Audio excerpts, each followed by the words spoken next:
2017 में परिणाम शायद बीजेपी के इससे ज़्यादा हक में था, उसके बावजूद भी रामपुर में 19 में आज़म खां साहब जीते थे। 2022 में बहुत कम मार्जिन से करीबन 100 से ज़्यादा सीटें समाजवादी पार्टी हारी और बीजेपी जीती है। और रामपुर में भी 5 विधानसभा सीटों में से 3 समाजवादी पार्टी जीती, एक सीट करीबन 6000 वोट से हारी और एक सीट 307 वोटों से हरा दी गई। लेकिन जो जीतने वाली सीटें थी उसमें से जिस जगह आप बैठे हैं स्वार, ये 63,000 से करीब जीती, रामपुर शहर 55,000 से जीती और चमरौआ विधानसभा सीट करीबन 36,000 वोट से जीती। अब आप बेहतर जानते हैं। अच्छा, ये कहा जा रहा है कि यहाँ पे जो पिछड़ा वर्ग है वो डिसाइडिंग फैक्टर है और बसपा का चुनावी मैदान में नहीं उतरना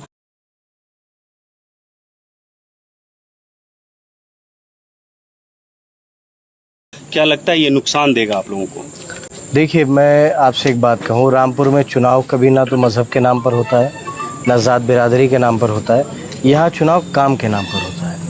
और मैं आपको बताऊँ, मुझे मेरे ख़िलाफ़ जो भारतीय जनता पार्टी के उम्मीदवार थे वो कांग्रेस बीजेपी सब कुछ मिला के थे। उनको मिलने वाला वोट और मुझे मिलने वाले वोट में करीबन दुगने से ज़्यादा का फ़र्क था।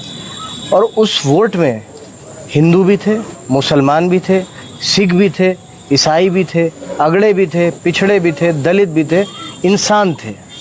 रामपुर में चुनाव जात या इस सबसे ज़्यादा इंसानों के बीच होता है। और मैंने एक टीवी इंटरव्यू में ही कहा था कि रामपुर ज़िला मेरा परिवार है। लोग अपने कॉन्स्टिट्यूंसी में चुनाव लड़ते हैं, हम अपने परिवार में चुनाव लड़ते हैं। और करीबन 40 सालों से इस परिवार ने कभी सर झुकने नहीं दिया है। मालिक ने चाहा और वोटिंग अच्छी हुई, सब कुछ अच्छा रहा, तो रामपुर फिर 26 तारीख को आसिम राजा साहब को सांसद बनाने जा रहा है। कहा जाता है कि रामपुर में चुनाव आजम खान साहब के लिए होता है, उनके नाम पे होता है। इस बार परिवार के किसी व्यक्ति का चुनाव मैदान में नहीं होना नुकसान देगा क्या? जब पूरा ज़िला मेरा परिवार है तो राजा साहब भी मेरा परिवार है। यहाँ बैठे हुए हर आदमी मेरा परिवार है। इनमें से पूछ लीजिए, जितने भी लोग हैं, छोटे भाई का रिश्ता है, किसी से मेरी दोस्ती है, किसी से मेरे बड़े छोटे का लिहाज है। यहाँ सब परिवार है। यहाँ परिवार और बेपरिवार का कोई मसला नहीं, या ज़ात बिरादरी का कोई मसला नहीं। परिवार तो घनश्याम लोधी भी थे, वो भी परिवार के ही सदस्य थे। तो एक परिवार का सदस्य ही अगर चुनावी मैदान में सामने उतरा है तो कितनी बड़ी चुनौती है। देखिए, हमने तो अपनी मोहब्बत दिखाने में कोई कसर कम की नहीं, ये तो वो भी जानते हैं। मुझे पता चला है कि कहीं पर बैठ के वो अपने सिंबल का किस्सा सुना रहे थे कि उनके एमएलसी के सिंबल कैसे हेलीकॉप्टर से आया था, और जबकि वो प्रधानी का चुनाव हार गए थे, उसके बाद उन्हें एमएलसी बनाया था। और उनसे कल भी मोहब्बत थी, आज भी मोहब्बत है। वो छोड़कर गए, हम छोड़कर नहीं गए। वही एक दोस्त जब आमने सामने हो जाए, दोस्त से आमना सामना हो तो थोड़ा मुश्किल होता है ना, आपकी कमजोरी भी समझते हैं वो। कुछ नहीं, छोड़कर वो गए, हम नहीं गए। और ये बात वो भी जानते हैं कि शायद समाजवादी पार्टी में जो उन्हें अपनापन मिला था वो भाजपा में नहीं मिल पा रहा। आपको लगता है कि खुद अगर आजम खान साहब होते तो ये चुनौती नहीं होती, बड़ी आसान और ज्यादा आसान? कितने चुनाव लड़ते हैं, या तो विधायक रह सकते हैं या सांसद रह सकते हैं, एक वक्त में एक ही रह सकते हैं। वो सांसद थे, उन्होंने सीट छोड़ी, तो राजा साहब है। कोई चुनौती नहीं है। ये बात जब अभी असेंबली के इलेक्शन थे तो मैं अकेला था, आजम साहब नहीं थे, कि सब बड़ी चुनौती है, बड़ी चुनौती है। मैंने इस बात को कहा था कि देखिए, आजम साहब की कमी कोई नहीं पूरी कर सकता, लेकिन ये वो शहर है जिस आजम खां साहब इनके बीच हो या ना हो, उनका रिश्ता इनसे करीबन 40-45। अब ये बैठे हैं अली हसन हाजी साहब, इनकी मेरे वालिद से ताल्लुक़ मेरी उम्र से ज़्यादा से हैं, तो इन्हें मुझे कुछ समझाने की ज़रूरत थोड़ी है। यहाँ हर आदमी आजम खां बन के इलेक्शन लड़ता है। अब यहाँ बहुत से लोग हैं, ये बैठे हैं जफ़र भाई, इनकी मेरे वालिद मुझे किस्से सुनाते हैं कि दाढ़ी नहीं निकली थी, तब से साथ में दाढ़ी सफ़ेद हो गई है। पूछ लीजिए, इनका ताल्लुक़ मेरे वालिद से मेरी उम्र से ज़्यादा है, मैं इन्हें क्या बता सकता हूँ। ये सब लोग मिलके मुझे बताते हैं, मुझे सिखाते हैं कि यहाँ गलत हो यहाँ सही हो, तो मैं इन्हें चुनाव लड़ना नहीं सिखाता, ये मुझे अपने बच्चे की तरह चुनाव लड़वाते हैं। सर, एक चीज़ बताइए कि बीजेपी पे एक आरोप ये लगता है कि चुनाव से पहले हिंदू मुस्लिम करते ही है पार्टी, ये और आपके उपचुनाव से पहले तो ज्ञानवापी भी हुआ और रसूल के खिलाफ जो बयानबाजी हुई वो भी हुआ। क्या लगता है कितना असर इस चुनाव में उसको देख रहे हैं आप? देखिए, मैं ये जानता हूँ और ये चाहता हूँ कि बातें वो होनी चाहिए जिससे नफ़रतों की खाई पटे, ना कि वो खाई और गहरी हो। सरकारें आ जाएंगी, चली जाएंगी, किसी पर मुकदमे हो जाएंगे, वो जेल चला जाएगा, लेकिन इससे हो सकता है किसी को राजनीतिक लाभ, नुकसान हो जाए, लेकिन इससे देश का नुकसान होता है। हमें उस खाई को पाटने की कोशिश करनी चाहिए, उसे बढ़ाने की कोशिश नहीं करनी चाहिए। इसलिए मेरे ख्याल से मैं तो मीडिया के भाइयों से भी इस बात की गुजारिश करता हूँ कि इन इश्यूज़ को जितना कम से कम हम दिखाएं।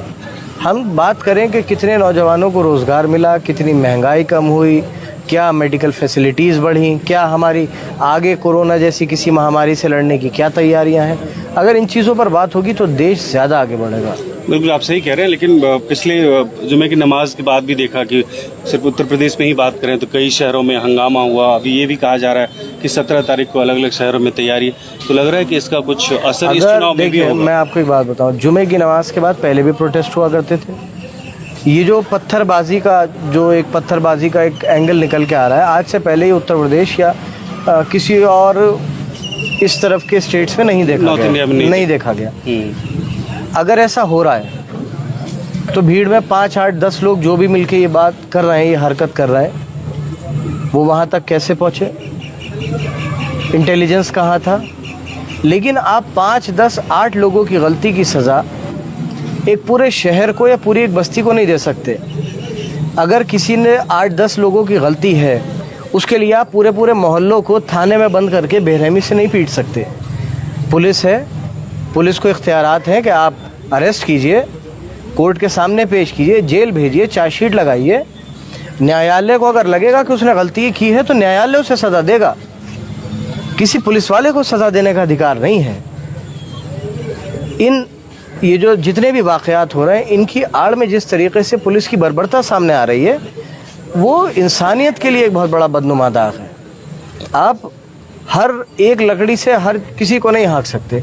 अगर जो गलत है आप उसे पकड़िए, न्यायालय तय करेगा कि वो सही है गलत है, पुलिस तय नहीं करेगी।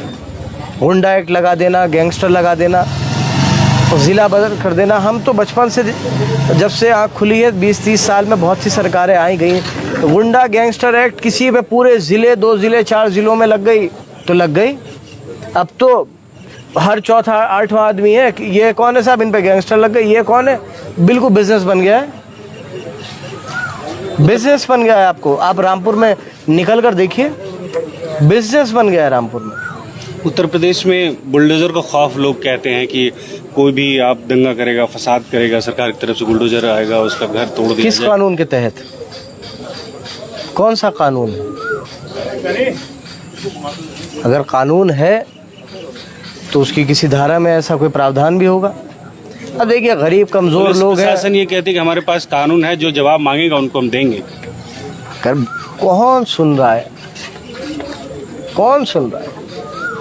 आप खुद भी जानते जो हालात है। किसी कमजोर आदमी का घर, आप किसी भी, मैं कह रहा हूँ XYZ, कमजोर, मजबूत, गुनाहगार, बेगुनाह, इख्तियार पुलिस को नहीं है घर तोड़ना। कोर्ट ऑर्डर करे, बिल्कुल टूटना चाहिए अगर कोर्ट ऑर्डर करता है किसी का। पुलिस को इख्तियार नहीं है। आप किसी को सही या गलत नहीं ठहरा सकते। अगर पुलिस सही और गलत ठहराने लगेगी तो फिर जुडिशियल सिस्टम का कोई मतलब नहीं रह जाएगा।